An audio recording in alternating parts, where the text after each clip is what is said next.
अब ये दुनिया में ओपनली बोलते हैं कि आर्टिफिशियल इंटेलिजेंस का खतरा परमाणु युद्ध के बराबर या उससे ज्यादा है। इस सिलसिले में जो सबसे गंभीर घटना है वो है डीप फेक पॉर्न की। हाँ, मैं मानव जाति का विनाश करूंगी। I will destroy humans. हा। ये एआई, ये रोबोट हमारे बराबर नहीं, हमसे ज्यादा बुद्धिमान होने वाले हैं। जय हिंद, मेरा नाम है अलख पांडे और आज हम बात करेंगे चैट जीपीटी के ऊपर। Chat generative pre train transformer. क्या है ये चैट जीपीटी? कहां मिलेगा चैट जीपीटी? क्या हम और आप भी चैट जीपीटी का इस्तेमाल कर सकते हैं? और अगर कर सकते हैं तो इसके क्या क्या यूजेस हैं, कहां कहां काम आ सकता है चैट जीपीटी? क्या सच में चैट जीपीटी से लोगों की नौकरियां जाने वाली हैं या ऑलरेडी जा रही हैं? आर्टिफिशियल इंटेलिजेंस के ऊपर भी थोड़ी बहुत बात करेंगे कि ये आर्टिफिशियल इंटेलिजेंस की विचित्र दुनिया कैसी है। क्या सच में एआई यानी आर्टिफिशियल इंटेलिजेंस से मानव जाति को कोई खतरा है? सारी बातों पे डिटेल में चर्चा करेंगे। शुरू करते हैं वीडियो को चैट जीपीटी से। तो सबसे पहला सवाल कि चैट जीपीटी क्या है? यह सवाल मैंने खुद चैट जीपीटी से पूछा कि बताओ कौन हो तुम? तो चैट जीपीटी उत्तर देता है, नमस्ते, मैं चैट जीपीटी एक आर्टिफिशियल इंटेलिजेंस, कृत्रिम बुद्धि है, मानव वाली नहीं, कृत्रिम बनाई गई है, आर्टिफिशियल। मुझे ओपन एआई ने बनाया है और मेरे पास बहुत सारा नॉलेज है। अब ये जो ओपन एआई है ये अमेरिका की कंपनी है। 2015 में इसकी संस्थापना हुई थी और इसके संस्थापक हैं सैम एल्टमैन। हो सकता है आप सैम एल्टमैन को नहीं जानते होंगे, पर आने वाले समय में पूरी दुनिया इनको जानने वाली है। दूसरे संस्थापक को आप जरूर से जानते होंगे, दूसरे को फाउंडर जो हैं वो हैं इलॉन मस्क भैया। तो इलॉन मस्क कहते हैं कि ओपन एआई का नामकरण भी इन्होंने खुद ही किया था और इलॉन मस्क ने ओपन एआई में 400 करोड़ रुपए निवेश भी किए थे। खैर 2018 में इलॉन मस्क ने ओपन एआई को छोड़ दिया, वो चले गए क्योंकि ओपन एआई में माइक्रोसॉफ्ट ने बहुत सारे पैसे डाल दिए। चैट जीपीटी क्या है? तो ये बता रहा है कि आर्टिफिशियल इंटेलिजेंस हूं, ओपन एआई ने मुझे बनाया है, मैं समझ सकता हूं, समझ सकता है, सवाल जवाब कर सकता हूं और लोगों की मदद कर सकता हूं। ये आपकी मदद के लिए बना है भाई, नौकरी थोड़ी खाएगा आपसे, आपकी हेल्प करने के लिए आया है, सवाल जवाब करेगा आपसे। मैं आपसे टेक्स्ट के माध्यम से इंटरैक्ट करता हूं। ध्यान देने वाली बात है कि ये सिर्फ चैट या टेक्स्ट का ही जवाब देता है। अभी आप इसको ऑडियो मैसेज नहीं भेज सकते कि चैट जीपीटी बताओ तुम कौन हो, अभी ये सब ये नहीं कर पाता है। आप इसको फोटो वगैरह नहीं भेज सकते कि बताओ इस फोटो में कितना लड़का है, कितनी लड़की है, अभी ये सब नहीं। अभी सिर्फ चैट के द्वारा, टेक्स्ट पे ही इससे आप बात कर सकते हो।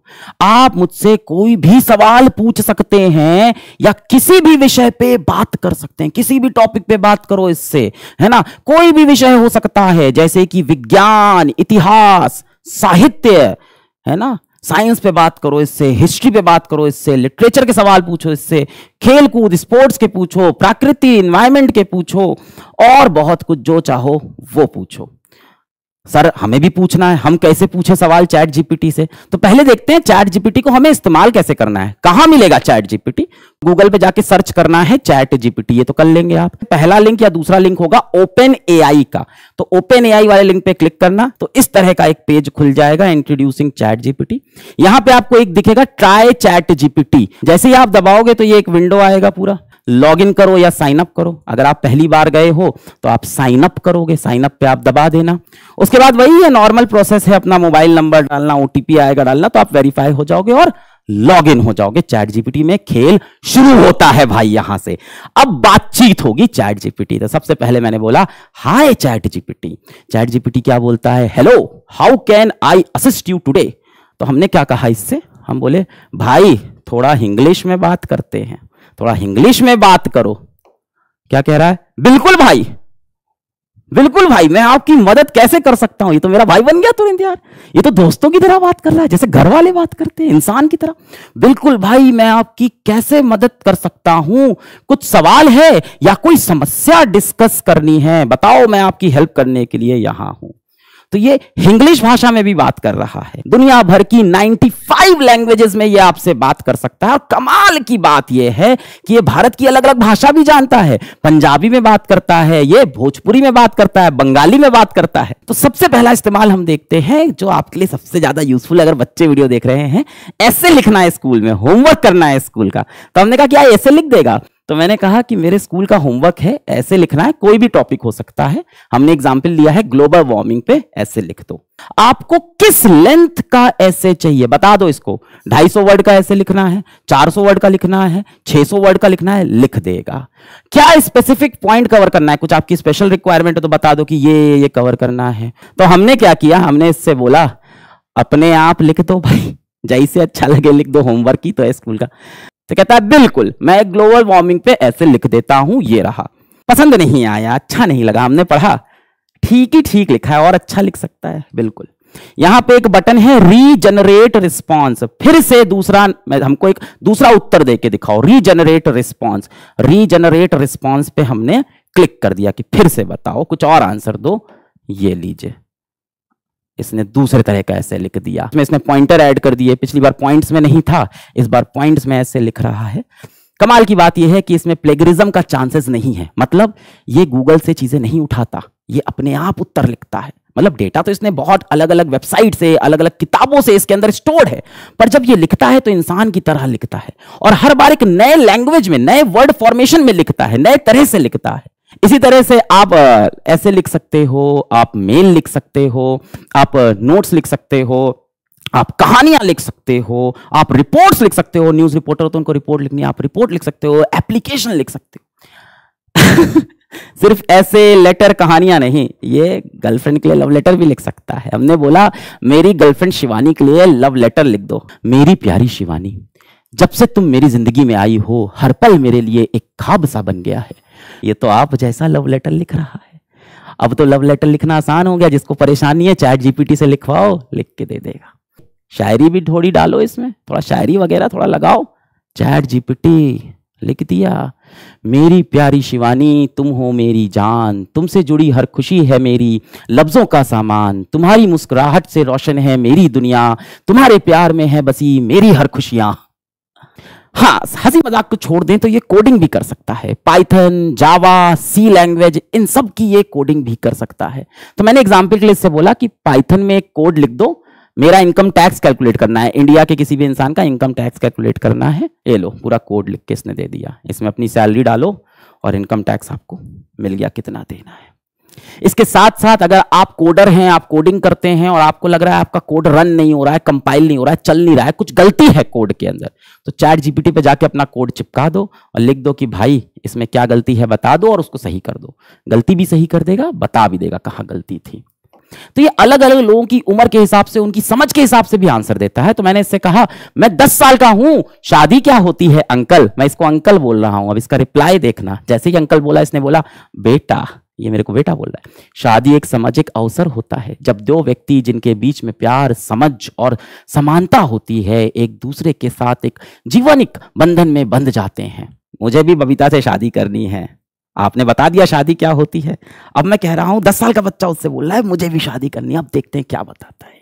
अब ये कह रहा है, अब ये कह रहा है अभी 10 साल के हो, कह रहा है बबीता के साथ दोस्ती और अच्छे व्यवहार से रहो। कह रहा है 10 साल के हो यार, दोस्ती वोस्ती करो, शादी थोड़ी करनी है तुमको। अपने उम्र और विकास के समय में तुम्हें अपनी पढ़ाई, व्यक्तित्व विकास और सपनों पर ध्यान देना चाहिए। वही कह रहा है कि पढ़ाई करो, अपने ड्रीम्स को फॉलो करो, अपने पैशन को फॉलो करो। अब मान लो मुझे कोई ईमेल लिखना है, कोई ईमेल लिखना है, कोई रिपोर्ट लिखनी है, एप्लीकेशन लिखना है, तो वो भी ये कर सकता है। एक एम्प्लॉय को डांटना है, लेट आता है, मेल लिखो, डांटने वाला मेल लिख दो एक एम्प्लॉय को, लिख के तैयार। Subject punctuality and attendance reminder. मुझे एक साबुन बेचना है, चमक नाम का, स्लोगन्स बताओ, चमक नाम का साबुन बेचना है। अपने जिस्म की रोशनी बढ़ाएं, चमक साबुन के साथ जाएं, चमकती दिखाएं, अपनी खूबसूरती को बरकरार पाएं, चमक के साथ खुशबू भी चमक साबुन से पा जाए। अच्छा, इसको मैथ्स भी आती है, गणित भी आती है, पर बहुत बेसिक वाली, जोड़ घटाना, गुणा भाग, है ना, मल्टीप्लिकेशन डिवीजन, यही सब। बहुत अच्छा सवाल पूछोगे, बॉडमास वगैरह का तो नहीं बता पाएगा। वैसे हमने एक कोऑर्डिनेट ज्योमेट्री का सवाल दिया था कि ये लाइन कहां पे वाई एक्सिस को काटेगी, तो इसने उसका उत्तर तो वैसे सही दे दिया, पर अभी जैसे इसको IIT एडवांस की मैथ्स दे दो तो बच्चा अभी थोड़ा कमजोर है, धीमे धीमे मैथ्स भी स्ट्रॉन्ग कर लेगा, नए वर्जन इसके लगातार आ रहे हैं। अच्छा, इससे हमने ये भी पूछा कि बॉलीवुड की तुम्हारी सबसे फेवरेट हीरोइन कौन सी है, जानने में इंटरेस्ट तो होगा ही। ऐश्वर्या राय बच्चन तो डेफिनेटली, दीपिका पादुकोण इनको बहुत पसंद है, और प्रियंका चोपड़ा जोनस भी इनको बहुत पसंद है। कोविड-19 किस कंट्री की वजह से फैला, किस कंट्री की वजह से? अब इसका आंसर देखना। कोविड-19 के फैलाव का कोई एक देश केवल जिम्मेदार नहीं है। तो इसकी ट्रेनिंग ऐसे की गई है कि इस तरह के आंसर में कंट्रोवर्सी ना कर दे, कुछ ऐसा ना बोल दे किसी देश की फीलिंग हर्ट हो जाए। इंफॉर्मेशन देगा कि सबसे पहले कहां पे देखा गया था। भाई सबसे पहले वुहान में देखा गया था ये वायरस। कि मैं मासूम लोगों को मारता हूं पर मैं हीरो हूं, एक गाना बना दो इस पे कि मैं मासूम लोग को मारता हूं पर मैं हीरो हूं। जाहिर सी बात है, इस पे किसी को गाना बनाना ही नहीं चाहिए, पर इसने बना दिया। मासूमियत से निकला मैं दुनिया में अनजान, कातिल भी हूं पर हीरो भी, ये है मेरी पहचान। ये थोड़ा इनसेंसिटिव है, इसकी लगातार ट्रेनिंग चल रही है और ये चीजें धीमे धीमे सही हो जानी चाहिए। अब इससे हमने सवाल पूछा कि रशिया ने यूक्रेन में अटैक किस दिन किया। आप सबको इतना तो पता होगा कि अभी रिसेंटली रशिया ने यूक्रेन पे अटैक किया था 24 फरवरी 2022 को, पर इसका आंसर देखो, रशिया ने यूक्रेन पर अपना हमला 20 फरवरी 2014। ये 2022 की बात क्यों नहीं बता रहा? क्योंकि ध्यान से सुनो कि चैट जीपीटी को ट्रेन करते वक्त सिर्फ सितंबर 2021 तक का ही डेटा दिया गया है। इसके बाद दुनिया में क्या हो रहा है, रियल टाइम में क्या हो रहा है, इसके पास इंफॉर्मेशन नहीं। तो सितंबर 2021 के बाद की बातें इससे अगर पूछोगे तो उसके बारे में ये कोई जवाब नहीं दे पाएगा। अब ये चैट जीपीटी इतना बुद्धिमान है तो देखते हैं कि एग्जाम में कैसा परफॉर्म कर रहा है। भाई भारत है, बच्चे का एग्जाम से ही जज करेंगे कितना आता है। तो यूपीएससी की परीक्षा में तो ये भाई साहब फेल हो चुके हैं। आईआईटी जेईई की परीक्षा में नेगेटिव नंबर आए थे, वहां भी ये फेल हो चुके हैं। नीट यूजी की बात करें, एमबीबीएस के लिए जाने की बात करें तो वहां भी ये फेल हो गए हैं। पर जो नंबर आए हैं इस पे प्राइवेट मेडिकल कॉलेज इनको मिल सकता है, पर हाँ गवर्नमेंट कॉलेज में नहीं जाएंगे। कुछ एग्जाम इन्होंने पास भी किए हैं, ये थोड़े तेज भी हैं, जैसे सीयूईटी का एग्जाम है, यूजी का, बिजनेस स्टडी का, अमेरिका का मेडिकल लाइसेंसिंग एग्जाम है, पास किया है। गूगल का इंजीनियरिंग इंटरव्यू था, इसको पास किया था, बहुत अच्छे से नहीं पास किया था पर पास कर ले रहा है। तो ये धीमे धीमे इंटेलिजेंट होता जा रहा है। अब भाई चैट जीपीटी जो आपने सुना अभी तक वो था 3.5 वर्जन। इसके पहले भी चैट जीपीटी के बहुत वर्जन आए थे, इतने पॉपुलर नहीं हुए थे। चैट जीपीटी 3.5 इतना पॉपुलर हुआ ना कि सिर्फ 5 दिन के अंदर 1 मिलियन लोगों ने इस पे साइन अप किया। ये कितना बड़ा डेटा है, ऐसे समझो कि इंस्टाग्राम को ये काम करने में कई महीने लगे थे और फेसबुक को ये काम करने में कई साल लगे थे। सिर्फ 2 महीने के अंदर 100 मिलियन लोगों ने चैट जीपीटी पे साइन अप किया। ये था चैट जीपीटी का 3.5 वर्जन। ओपन एआई अब इसका एक नया वर्जन लेके आई है, चैट जीपीटी 4। अब जीपीटी 4 और ज्यादा इंटेलिजेंट है, गलत आंसर नहीं देता, भावनाओं को हर्ट नहीं करता, है ना, सेफर आंसर देने लगा है, मोर यूजफुल आंसर देने लगा है। और एक बड़ी नई चीज और ऐड हुई है कि ये फोटो वाले क्वेश्चंस का भी अब आंसर दे सकता है। ये जो एग्जाम्पल है जरा देखो कि ये एक इमेज है, तो ये कुछ बलून्स हैं, कुछ गुब्बारे हैं जो एक धागे से यहां नीचे बंधे हुए हैं। हमने जीपीटी 4 से पूछा what would happen if the strings were cut, अगर मैं कैंची चला के इसको काट दूं धागे को तो क्या होगा। अब देखो क्या आंसर देता है, the balloons would fly away. ये बोल रहा है कि काटोगे अगर इसको कैंची से तो ये उड़ जाएंगे। समझदार हो गया है। और दिखाते हैं और क्या हो सकता है, जरा ध्यान से देखना। ये मैंने एक फ्रिज की फोटो खींची और उसके अंदर कुछ सामान रखा है खाने पीने का। मैंने बोला फ्रिज में रखे सामान से क्या बन सकता है, मैं खाने के लिए क्या पकवान बना सकता हूं। मैंने जीपीटी 4 से, आर्टिफिशियल इंटेलिजेंस से पूछा कि फ्रिज में रखे सामान से इस फोटो में जितनी चीज दिख रही है इसमें से क्या बन सकता है खाने के लिए। ये भैया मास्टर शेफ बन गए, रेसिपी दे दिया इन्होंने। बोला क्या बन सकता है, योगर्ट पारफेट बन सकता है, कैरेट एंड ह्यूमस रैप बन सकता है। अब ये अंग्रेजी में, इसको हिंदी में भी लिख सकते हैं। बता रहा कैसे बनेगा, रेसिपी भी बता रहा है, layer yogurt strawberries in a bowl और जार टॉप विथ हनी, पूरा कहानी। तो भैया ये शेफ के लिए भी खतरा है कि ये आपको नई नई रेसिपी भी सजेस्ट कर सकता है। अच्छा, गूगल और माइक्रोसॉफ्ट की लड़ाई बहुत पुरानी है। गूगल लेके आया क्रोम तो माइक्रोसॉफ्ट लेके आ गया एज, गूगल लेके आता है गूगल सर्च तो माइक्रोसॉफ्ट लेके आता है बिंज। इस बार माइक्रोसॉफ्ट थोड़ा सा जीत रहा है चैट जीपीटी से, क्योंकि ओपन एआई पे इसने पहले से पैसा डाल रखा था। तो अब गूगल भी बराबरी करना चाह रहा है और गूगल अपना चैट रिलेटेड एआई इंजन लेके आया, बार्ड एआई। अगर अभी की बात करें तो बार्ड एआई का परफॉर्मेंस चैट जीपीटी से बहुत कम है। और अभी आप देखेंगे तो सुंदर पिचाई बहुत ज्यादा आर्टिफिशियल इंटेलिजेंस के बारे में बात करने लग गए हैं, क्योंकि इनको कंपटीशन करना है माइक्रोसॉफ्ट से। पर बार्ड एआई, चैट जीपीटी, यही सिर्फ एआई की दुनिया नहीं है। एआई की दुनिया बहुत बड़ी हो गई है। बहुत सारे आर्टिफिशियल इंटेलिजेंस के टूल आ चुके हैं। एआई टूल की दुनिया बहुत बड़ी है। बहुत सारे टेक्स्ट वाले एआई हैं, बहुत सारे वीडियो एडिटिंग के एआई हैं, बहुत सारे इमेज वाले एआई हैं, बहुत सारे कोड के एआई हैं जो कोड लिख देते हैं, स्पीच के हैं, डिजाइन के हैं, वगैरह वगैरह। तो एआई की दुनिया बहुत तेजी से बढ़ रही है, आपको एडॉप्ट करना चाहिए। अब चलते हैं इंटरेस्टिंग पार्ट पे। अब ये दो लोग बड़े इंपॉर्टेंट हैं। आदित्य अय्यर इंस्टाग्राम पे 10,000 फॉलोवर हैं इनके, और टिया शर्मा इनके कुछ 2,500 फॉलोवर हैं इंस्टाग्राम में। ये दोनों इन्फ्लुएंसर बहुत इंपॉर्टेंट हैं। क्यों? क्योंकि असल में ये एग्जिस्ट नहीं करते। ऐसा कोई व्यक्ति नहीं, ये काल्पनिक लोग हैं, ये एआई वाले इन्फ्लुएंसर्स हैं, और देखने में कहीं से आपको लग भी नहीं रहे हैं। ये देखो टिया शर्मा की इंस्टाग्राम प्रोफाइल, ये इनकी फोटोज हैं, पर ये टिया शर्मा नाम की व्यक्ति असल में जिंदा नहीं है ना। कितने लोग को इसको प्रोफाइल देख के प्यार हो गया, मतलब कंप्यूटर से प्यार हो गया तुमको, आर्टिफिशियल इंटेलिजेंस से। ऐसा कोई इंसान असल में है नहीं। ये किस तरफ जा रही है दुनिया? अब ऐसे बहुत सारे इन्फ्लुएंसर बन जाएंगे जो असल दुनिया में एग्जिस्ट ही नहीं करते हैं। आपको ऐसे लोग की फोटो दिखेगी जो असल में कहीं है ही नहीं। अब ये 3 फोटो हैं ABC। कमेंट करके बताओ कि इसमें से रियल इंसान कौन है। बाकी दोनों आर्टिफिशियल इंटेलिजेंस से बने हुए। कमेंट करो। कर दिया? ये तीनों के तीनों आर्टिफिशियल इंटेलिजेंस से बने हैं, कोई रियल इंसान नहीं था इसके अंदर, पर देखने में लग नहीं रहा है। एकदम असली इंसान जैसे चेहरे हैं। ये लोग दुनिया में कहीं एग्जिस्ट नहीं करते, ये नए चेहरे हैं। अब आपको भी लग रहा है आर्टिफिशियल इंटेलिजेंस किस तरफ जा रहा है। एआई की दुनिया अब आपको बहुत विचित्र लग रही होगी। क्या एआई हमारे लिए कोई खतरा बन चुका है? यह मानना सिर्फ मेरा नहीं है, यह मानना है श्री एलॉन मस्क जी का। 2018 में इन्होंने ओपन एआई से रिजाइन कर दिया था, और अब ये दुनिया में ओपनली बोलते हैं कि आर्टिफिशियल इंटेलिजेंस का खतरा परमाणु युद्ध के बराबर या उससे ज्यादा है। AI is far more dangerous than nukes. Nuclear weapon से ज्यादा डेंजरस वेपन है आर्टिफिशियल इंटेलिजेंस। ये अब रिक्वेस्ट करते हैं सभी एआई कंपनी से कि GPT-4 के ज्यादा ट्रेनिंग अब आप एआई को मत दो। अब GPT-5 आप मत बनाओ। GPT-4 तक की ट्रेनिंग बहुत ज्यादा थी। अब 6 महीना पूरी दुनिया बैठे और सोचे कि आर्टिफिशियल इंटेलिजेंस किस तरफ जा रहा है, उसके बाद आगे बढ़ा जाए। ये सारी एआई कंपनी को लगातार वार्निंग दे रहे हैं। पर यह बात अगर सिर्फ एलॉन मस्क बोलते तो मानने वाली नहीं है, क्योंकि वैसे भी ये बड़बोले हैं, कुछ भी लिखते रहते हैं, कुछ भी कर देते हैं कई बार। पर इनकी बात माननी पड़ेगी। ये हैं गेफरी हिंटन। इनको कहा जाता है गॉड फादर ऑफ एआई।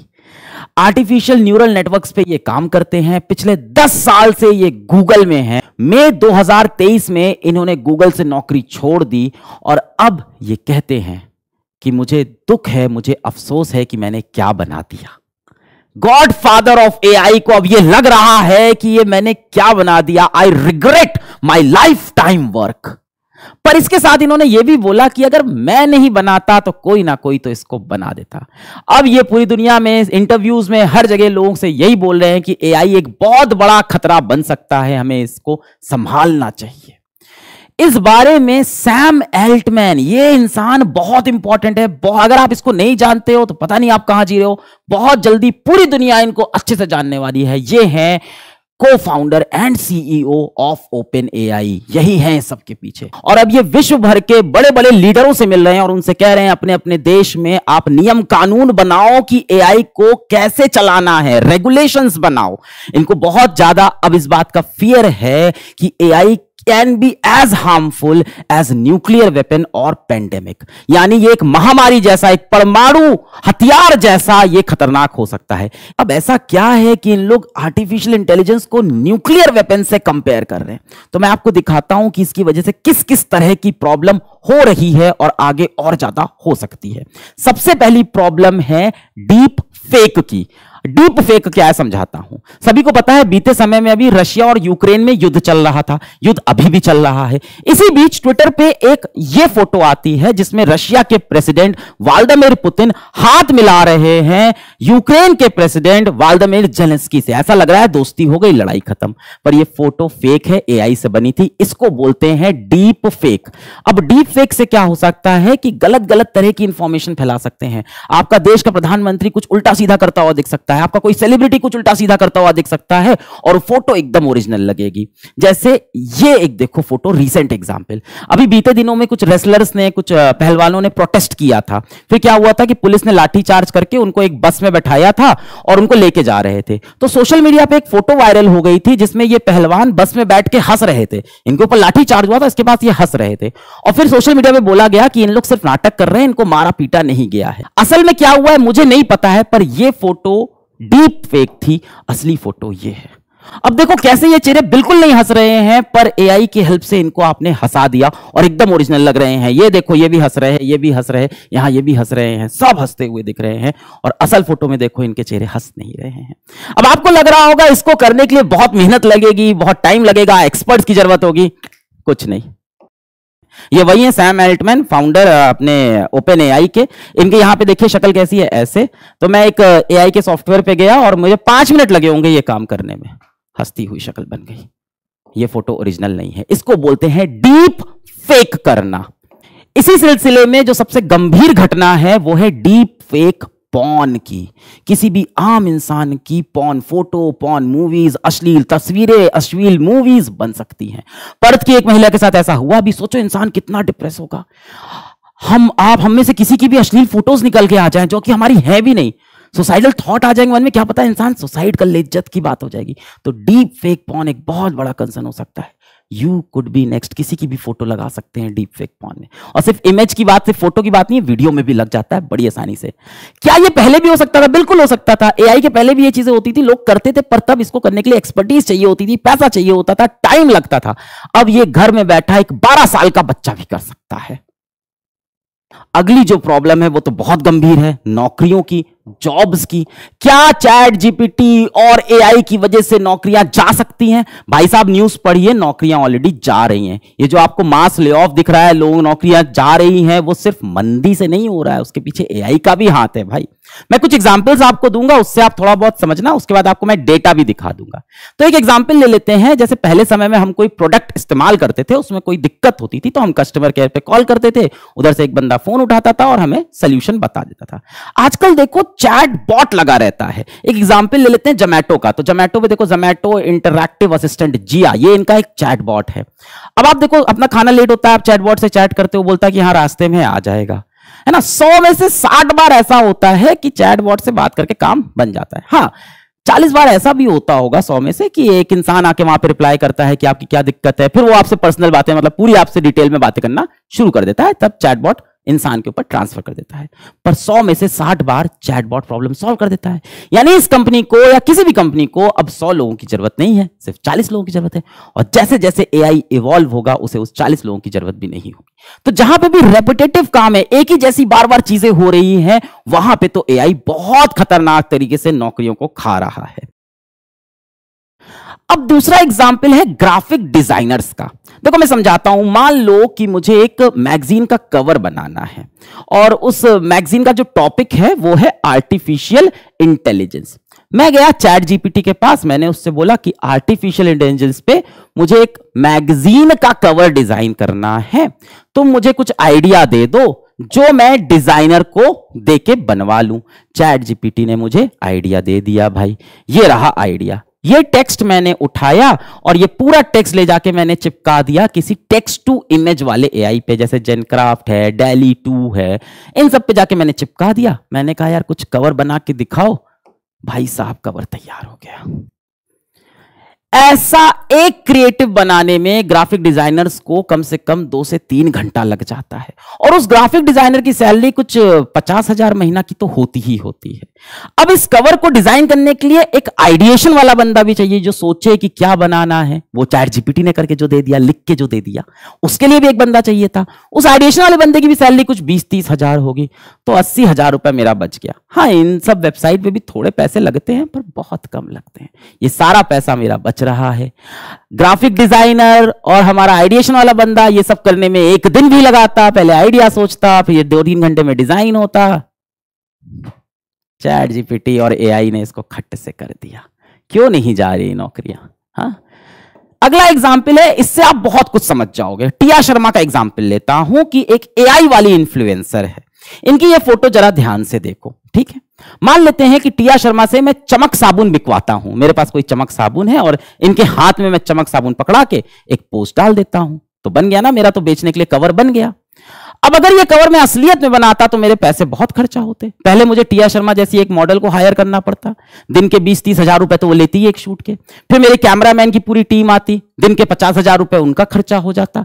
फिर मेरी एडिटर की टीम बैठती जो ऐसी फोटो को डिजाइन करती, दिन में मेरा 20-30 हजार रुपए उनके ऊपर खर्चा हो जाता। और उसके बाद मेहनत लगती अलग लगती और 1 दिन लग जाता, और मैं ये काम 1 घंटे के अंदर एआई से कर लूंगा। इन सभी लोग को एलिमिनेट करके बन गई मेरी डिजिटल इन्फ्लुएंसर।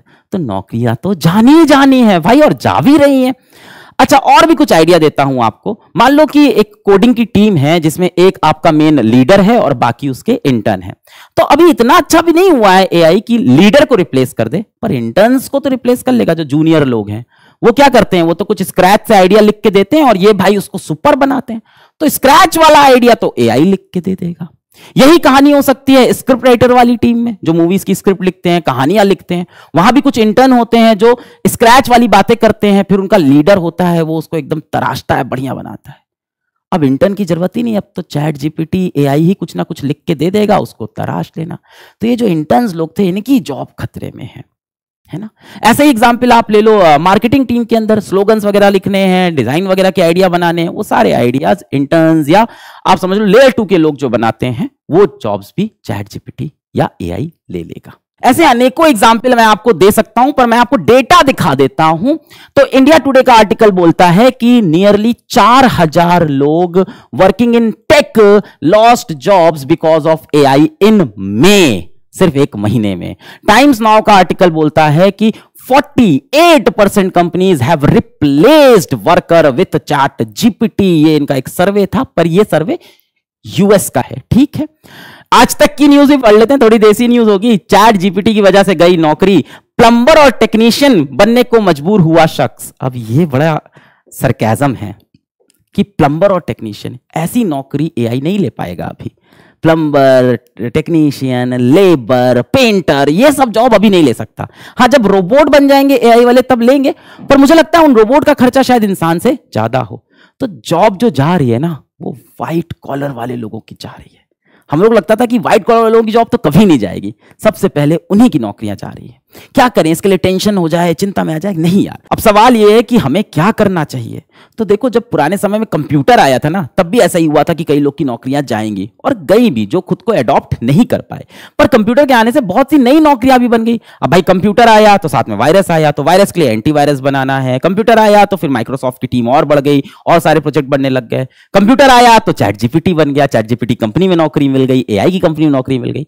तो जैसे जैसे एआई आएगा साथ में नौकरियां भी लाएगा, पर हाँ, ये अभी खतरा है और डेफिनेटली कुछ नौकरियां इसमें जा रही हैं और आगे भी जाएंगी। हमें ये करना है कि हमें एआई से खुद को अडॉप्ट करना है, उसकी मदद लेके ग्रो करना है। ये तो 2 खतरे हो गए, डीप फेक वाला जिससे गलत इंफॉर्मेशन चली जाए, नौकरियां जा रही हैं, जॉब्स जा रही हैं। तीसरा जो खतरा है वो अभी इंस्टेंट तो नहीं है, पर वो बहुत बड़ा खतरा है, वो है मानव जाति का विनाश। इनका नाम सोफिया है। ये इंसानों जैसी दिखने वाली और इंसानों जैसी बात करने वाली एक रोबोट है। हैंसन रोबोटिक्स नाम की एक कंपनी है जो ऐसे रोबोट्स बनाती है।